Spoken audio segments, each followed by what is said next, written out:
Kevin, I've seen a bunch of videos circulating regarding AEW's Identity Crisis. That's the exact wording I've seen. Loyal, diehard AEW fans, be it wrestling expert, YouTube, made videos discussing it, tweeting about it. There's a bit of doomsday talk. Some people say that's too far. I don't know, Kevin. That's what we're here to discuss today. Keep it quick, keep it to the point. We've sort of addressed it, but let's just address this right now in a video. Does AEW have an identity crisis in 2023? Yes, they very much do. Very much so. So I was privy to a preview, I believe it was this week's Dynamite that as we're recording is going to happen tomorrow. And I don't remember seeing, the Elite on the card. There was no Young Bucks, no Kenny Omega, no Hangman Page. So that's one thing. It's like, okay, we got this AEW Dynamite episode. And to my knowledge, like from what I've seen, just keeping a pulse on things, the Elite's not that involved heavily right now. Is MJF is like the 9 o'clock hour guy, and then the main event weekly seemingly is Sting, Christian, Ric Flair. Paul White's out there, so they're going away from their identity. Mm-hmm. They're bringing in like RVD, they're bringing in Paul White. They're bringing in like Ric Flair and his energy drinks. And then Tony Khan teased a big announcement. And that announcement was that All In tickets are going on sale for All In 2024. And I'm just like, okay. Yeah, what is their identity? What is AEW? We knew what it was prior. It was anti-WWE. It was a healthy alternative. It was for the true diehard wrestling fans that were disenfranchised, that were tired of the BS that Vince McMahon was writing to entertain himself and presenting on the just 3-hour unwatchable Raws. So AEW was born out of that. Out of the unwatchable Raw era, the unwatchable SmackDown era, the big dog Roman Reigns era, just WWE being really insufferable. Here comes AEW. Then Cody Rhodes leaves.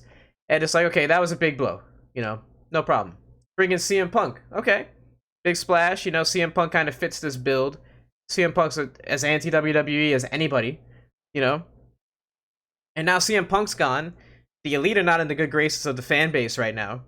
Kenny Omega, yeah, he's wrestling good matches. I know everybody's going to come at me. Yeah, he wrestles good matches. Okay.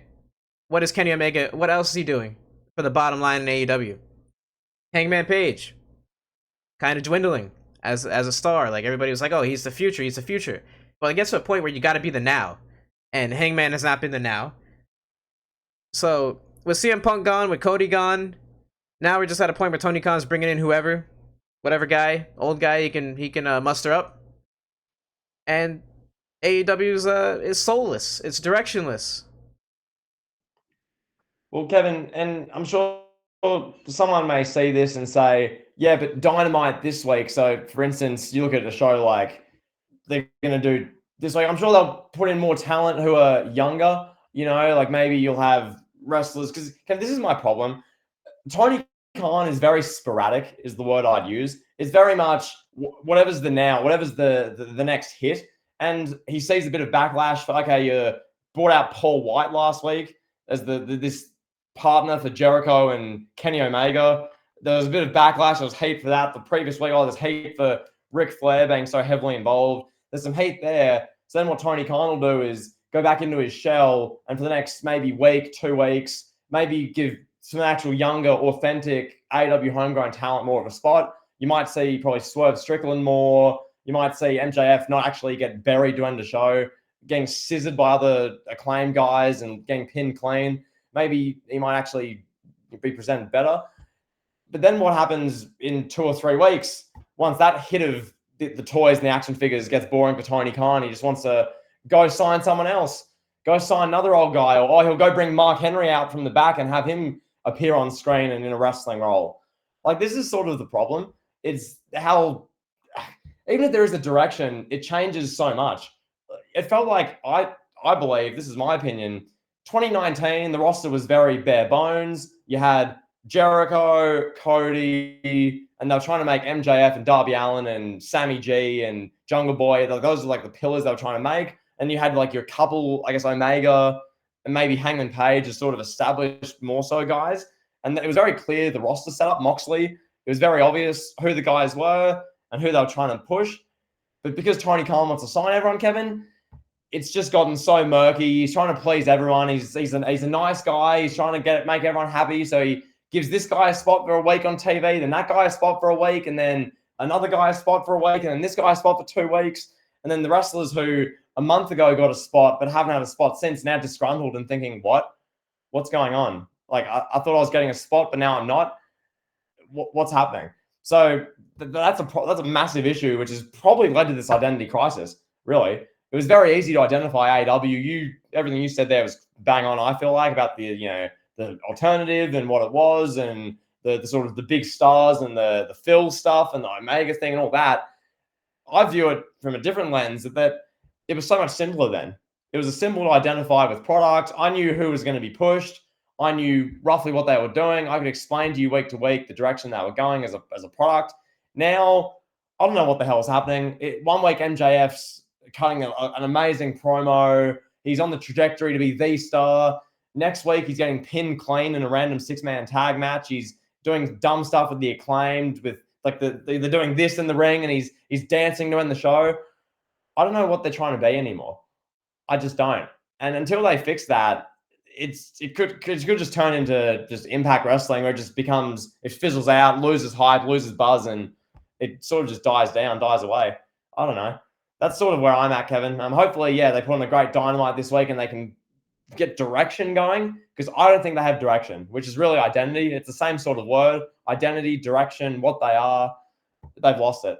They're I don't know. And because Kevin, I guess the flavor of the month now is Ric Flair's energy drink, as we discussed in a late take. The flavor of the month is Big Show, who can't even walk straight. He literally can't move properly. He's the new flavor of the month. As I said, they'll probably drag Mark Henry out and have him be Don Callis's counter to Big Show or something. I don't even know anymore. Hopefully they just get it on track. Keep it with young talent. That might not rate as well. Maybe that might not get as many views in the short term on YouTube. But you've got to persist with something that's going to be good for your product long term. So. My question is, where's Adam Copeland? Ever since like the whole controversy with Ricky Starks, haven't heard too much from him. I mean, he was supposed to be the next big star, the face of this new era in AEW, and haven't heard a lot from him. Well, Kevin, it's all sugar hits. I mean, that Wrestle Dream was the end of September. That was a month ago, basically 5 weeks. And that we discussed on our show, how long would the honeymoon be? How long would it be where you feel like, oh, Edge is here, Edge is the star? Honestly, that lasted about a week or 2 weeks. Because after that, it was, now Ric Flair's here, and that was a thing for a week or two. Now it's, Big Show's back, which was a thing for about 2 hours. And now it's like, okay, now what? Well, what do they do? Like, how do you fix that?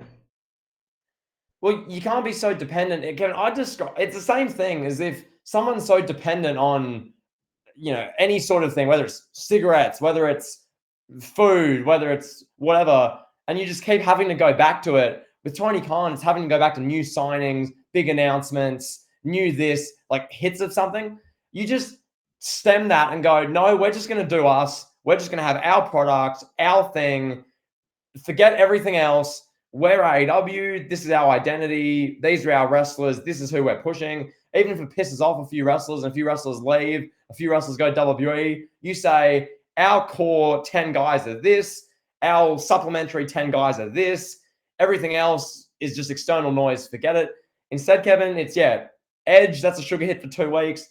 Ric Flair's a sugar hit for a week. Big Show's a sugar hit for an hour. They'll probably bring out Mark Henry. They'll probably sign Goldberg. That'll be a sugar hit for a week. It's nonsense. You need to, as I said, stick to that, build an identity and stick to it. Not whatever they're doing now. That's what I say. Yeah, so. That's it. I mean, could have said it better myself. We'll see. We'll see what Full Gear does. Maybe Full Gear gets them back on track. Jay White versus MJF. Big match. That match was that was set up like 6 weeks ago. Unfortunately, there's a lot of time to fill in between there, and the intrigue is not at a peak right now, for lack of a better term. And Kevin, look, and let's just analyze. This is not our Full Gear preview. This isn't a big discussion, but just bluntly, let's describe the build to MJF and Jay White. Jay White stole MJF's title belt. MJF had quarters pulled on him, and they did that whole segment, Juice Robinson, 3 days after everything in the Middle East broke out.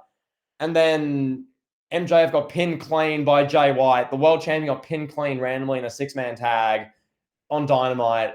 And then they ended the show with MJF wearing like Acclaimed gear, doing this with Billy Gunn, who's 60, and the Acclaimed. That's your bill. I'm not even kidding or being. That's just what they did. That sounds so bad when you say it like that. That's just what happened. I'm genuinely, I'm just describing what happened. So there you go, pal. So that's the world champion. That stems down through the rest of the show. That's AEW's identity and the crisis facing it. This needs to be fixed, or else who knows where they'll be in 2024, 2025. That's all from me. Anything else from you, Kevin? We'll close on that note. That's it for this extra. We'll talk to you guys later. Peace.